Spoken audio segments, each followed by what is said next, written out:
Hello everyone, for new people to the channel, I'm Trugent and I provide competitive sort of tutorials to Counter-Strike. I'm a global lead, of course, in Counter-Strike Global Offensive, and I'm really interested in Overwatch competitive scene, which we will see really soon. We have seen today, yesterday already, little talk from devs about competitive scene, about everything, what they will change between, like how different it will be to just quick plays, which I'm really looking forward to. It seems that we're not gonna be able to pick multiple time the same champion in the same team, which it's reasonable, and yeah, I really like that choice.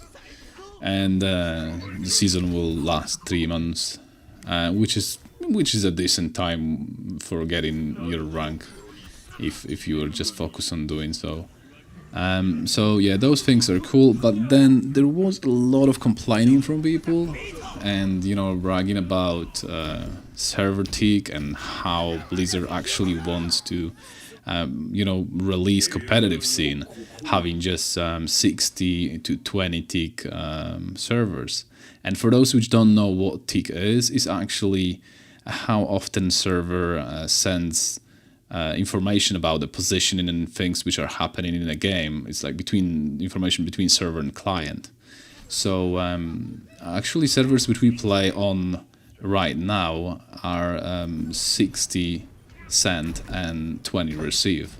And 20 receive, that's the biggest problem, and that's the biggest complaint, I think, from people, because 20 tick is actually really low. There's a lot of people playing Counter-Strike competitively on 64 tick servers, and they complain in there that it's already too low. But if you will look closely, the difference between beta and release is that when you will try to create your own server, just custom server, you got option in settings to set up high brand, and then your server is actually 60 tick, which I highly believe that will be not only for custom games, but as well for competitive scene. So I guarantee you, that's like 99% chance for that we will have 60 tick servers on competitive Overwatch. And as well, I was looking really into that thing with hitboxes. I'm not really like hitboxes, and actually that delay that people getting shot behind the wall, which is really noticeable if you are playing Tracer. And hitboxes is not really big problem for me, because I can understand that there are differences between the champion looks. Some champions got smaller head and some champions got like larger head, even though they are the same class. It might be just equal in sort of hitbox sizes, so that is not like the other champions don't have advantage just because they got a small head or something, or they are just built differently. So I'm not really worried about hitboxes at the moment. I don't think that's a big issue. But then, getting shot behind the wall, that might be a quite issue for some people.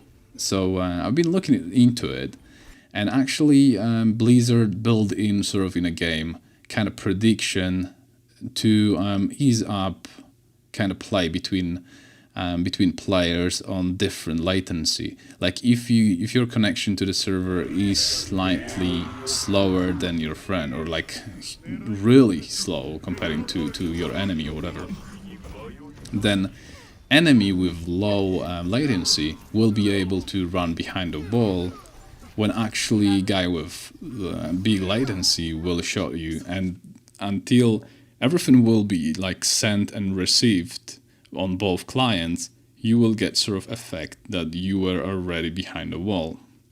But at the moment when he was shooting at you, you were actually in the same place. Like he's seen you in a place where you were, and the thing that you're getting shot behind the wall is just caused because he got huge latency. But still, he made a proper shot. It's just the information which is being sent late. it doesn't really mean that, you know, you were already hidden and he were shooting at, you know, empty space and he shot you. So it's kind of fair because it's like, you know, that people with big latency, they're not supposed to suffer because they got like bigger latency, you know, than you. Like you shouldn't have advantage like you got in different games because of your low latency. So what I think, to fix it is just simple, that we will have to have some sort of limitation for latency in competitive games. That's actually all. We don't need anything else. If we will have similar latency, let's say up to 50 milliseconds or 100 even, that sort of ping, that sort of situation getting shot behind the wall will disappear. So yeah, I believe 6060 tick server will happen on competitive on the end of this month, and nothing to worry about. I believe this game is really ready for competitive and I'm looking forward to it. That was Trujan, and see you on next one.